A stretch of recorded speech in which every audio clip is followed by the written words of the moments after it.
Be me, 28, woman. Spent the last 6 months really finding myself after ending things with David. Well, I didn't exactly end things. I just stopped responding to his texts until he got the message. He was nice enough, I guess, but there was something about the way he always wanted to help that felt suffocating, like when he'd offer to carry my groceries or insist on picking me up from the airport. I don't need rescuing, I'm perfectly capable. Anyway, I've been using this time to focus on my career and personal growth. I've got promoted to senior analyst at the firm last month. Finally making enough to afford that loft apartment I've had my eye on. The one with exposed brick and floor-to-ceiling windows. Been going to hot yoga 4 times a week, reading more, learning to be comfortable in solitude. It's empowering, honestly. My coworker Jennifer keeps asking if I'm seeing anyone. I just smile and tell her I'm focusing on myself right now. She gives me this weird pitying look that honestly pisses me off. Why do people assume you need to be partnered to be complete? I'm complete on my own, thanks. Tonight I'm at this networking event downtown. Forced myself to go because apparently building professional relationships matters for advancement. Mostly just middle-aged guys talking about golf and their kids. There's this one woman, Sarah, who works in finance. We start talking, and she mentions her husband planned this surprise weekend trip for their anniversary. She's gushing about how thoughtful he is. I nod politely, but internally I'm thinking about how she's centering her whole identity around this man. Like, cool, he booked a hotel, want a medal. She asks about my personal life, and I tell her about my new apartment. How I've been really enjoying having my own space. She smiles, but there's that look again. That same look Jennifer gives me. I excuse myself to get another drink. At the bar I run into Marcus from accounting. We've chatted a few times at company events. He's pleasant enough, intelligent, doesn't talk over me in meetings, which is bare minimum but rare. We start discussing the Henderson account. Then somehow we get on the topic of relationships. He mentions he just got engaged. I congratulate him, ask how he proposed. He describes this whole elaborate thing with rose petals and a photographer hiding in the bushes. I must make a face because he asks if I'm okay. I catch myself and say it sounds lovely. But inside, I'm thinking about how performative it all is. Like relationships have become these Instagram-worthy productions. Whatever happened to genuine connection? He asks if I'm seeing anyone. 3rd time tonight, I give my rehearsed answer about focusing on personal growth. He nods slowly and says, "That's important." But then adds, "Don't wait too long, though. Excuse me. Don't wait too long." As if I have an expiration date. I feel my jaw tighten, but I just smile and change the subject. Drive home feeling irritated. Why does everyone act like being single is some kind of temporary condition to be remedied? I'm choosing this. This is my choice. Get home and pour myself a glass of wine. My apartment looks amazing in the evening light. Everything is exactly where I want it. No one else's mess. No compromises on furniture or decor.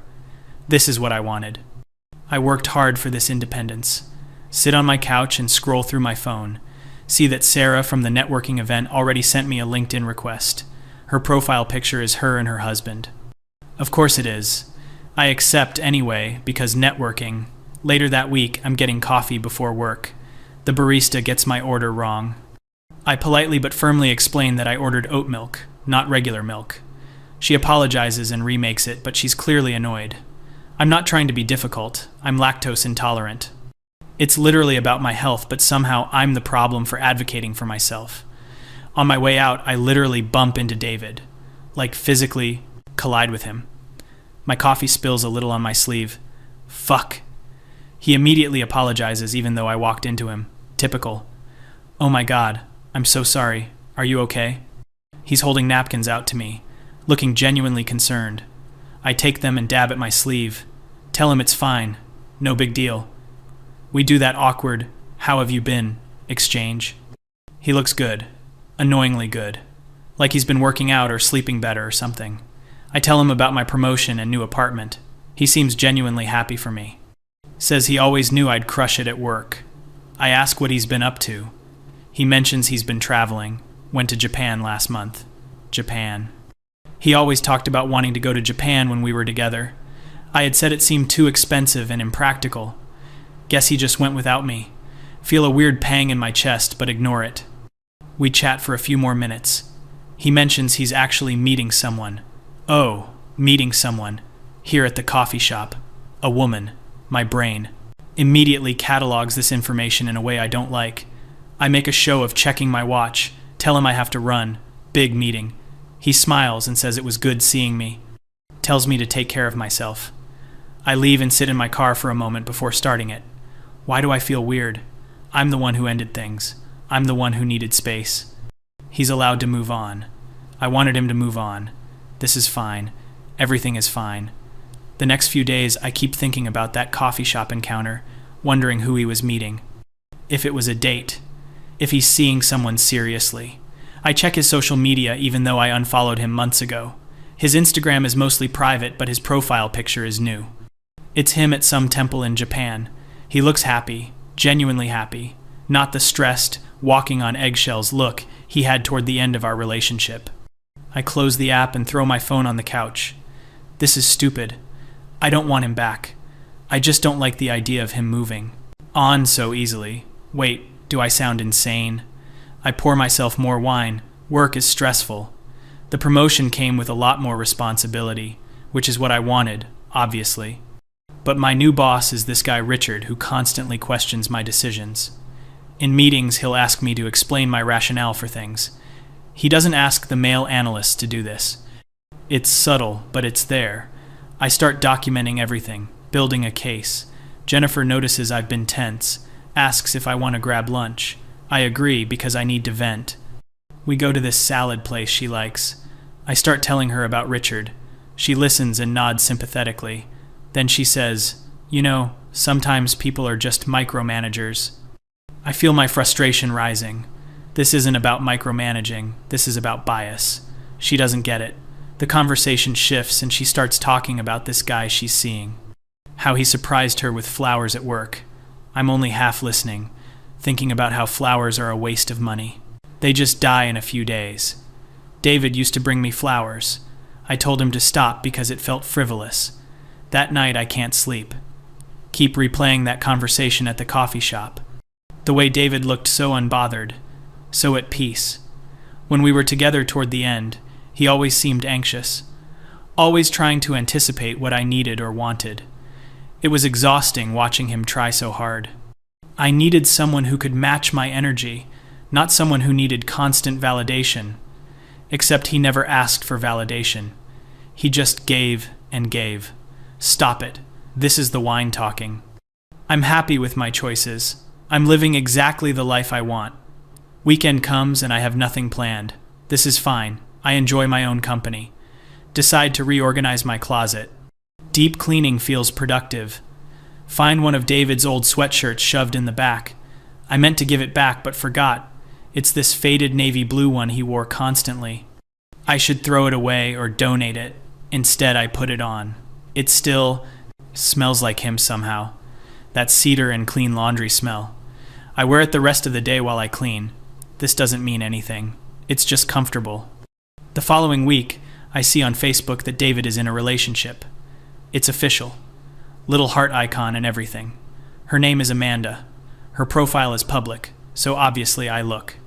She's a teacher, loves hiking, has photos of her with friends at breweries. She looks wholesome in a way that makes me irrationally angry, like golden retriever energy in human form.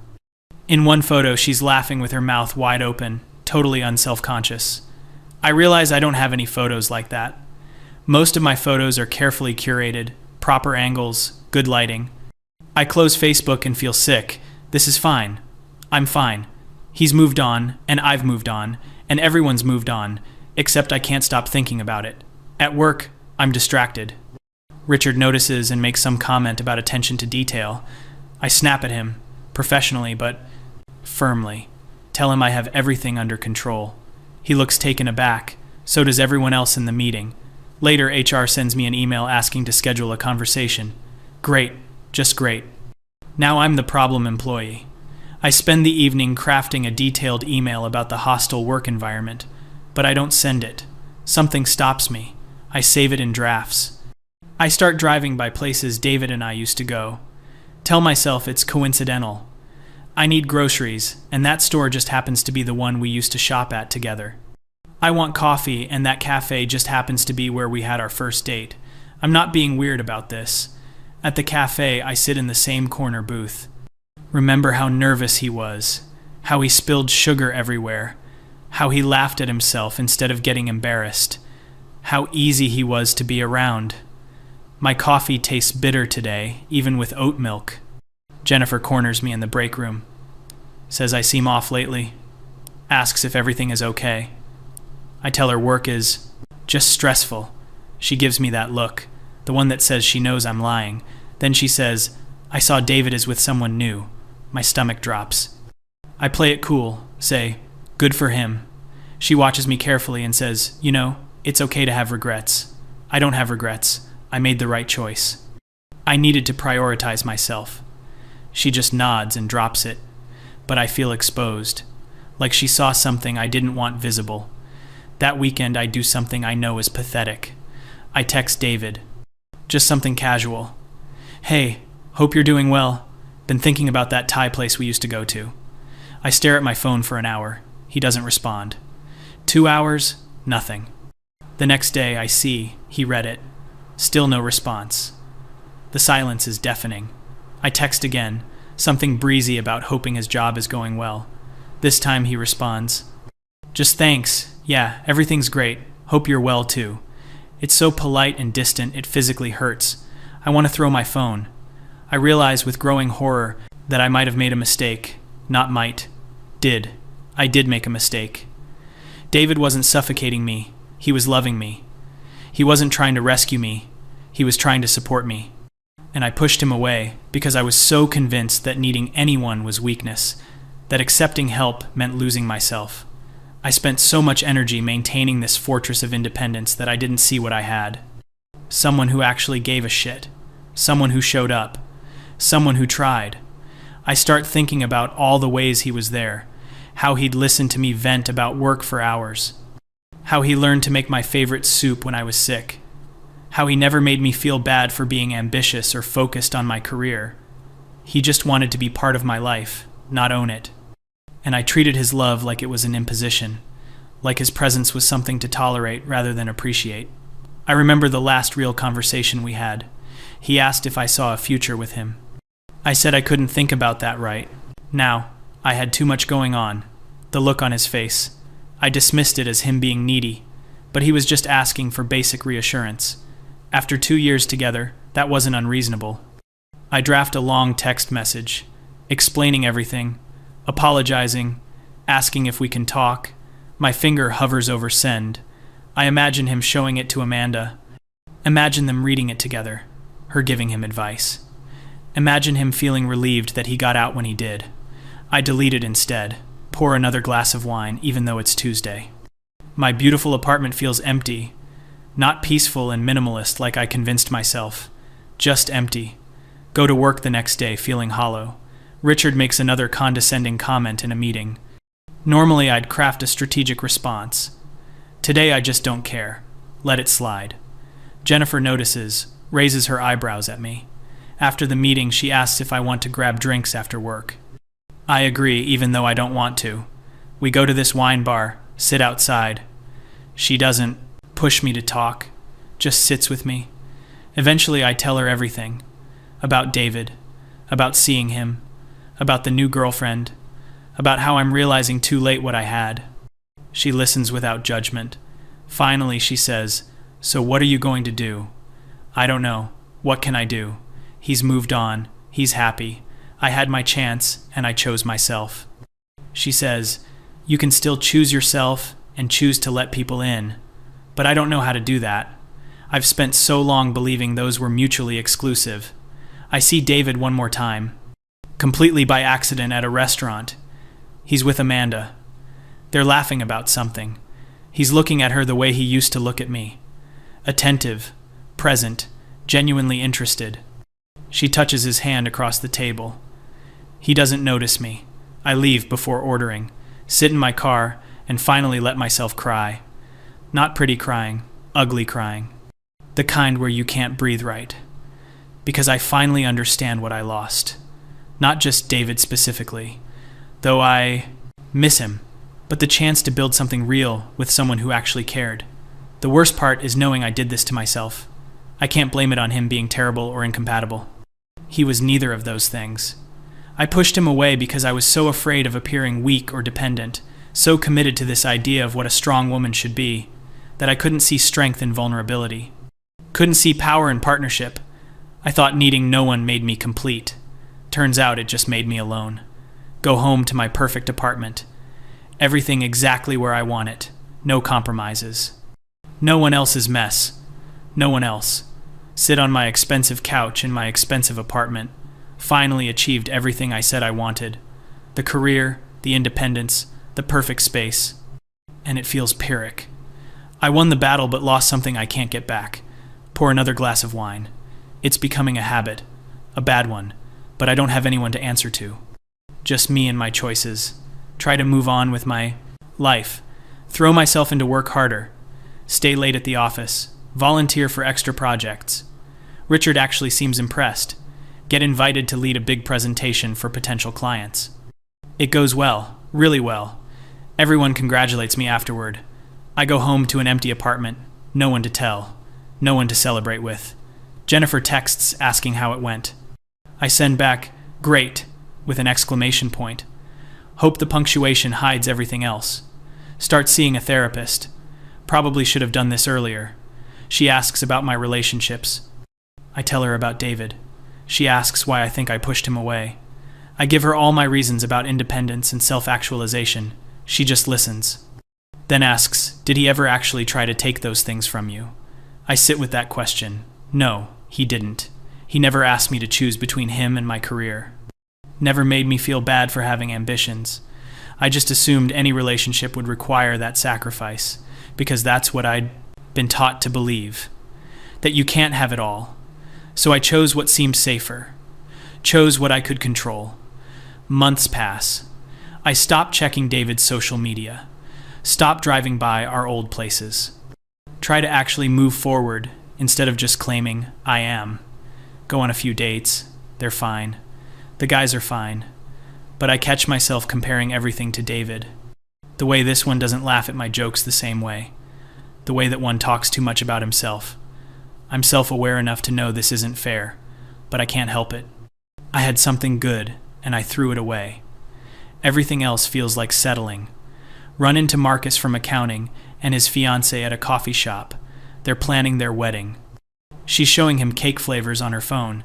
They're playfully arguing about coconut. It's domestic and sweet. I feel like an intruder watching them. Marcus sees me and waves me over. Introduces me to Kelly. She's warm and friendly. Asks about my work. Actually listens to my answers. They both seem so at ease with each other. So comfortable. I make an excuse to leave, and feel like I might suffocate if I watch their happiness any longer. Later that night, I pull out my phone. Scroll to David's contact. I never deleted it. Look at our old text messages. The way he'd send me good morning texts. Random memes he thought I'd like. Thinking of you messages in the middle of the day. I never really responded to those. Would just react with a thumbs up or heart emoji. Never put in the same energy he did. Never made him feel as valued as he made me feel. I was so stingy with my affection. So afraid that giving too much would make me vulnerable. Turns out withholding everything just made me alone. The hardest part is accepting that there's no fix for this. No grand gesture I can make. No speech that will undo my choices. David has moved on.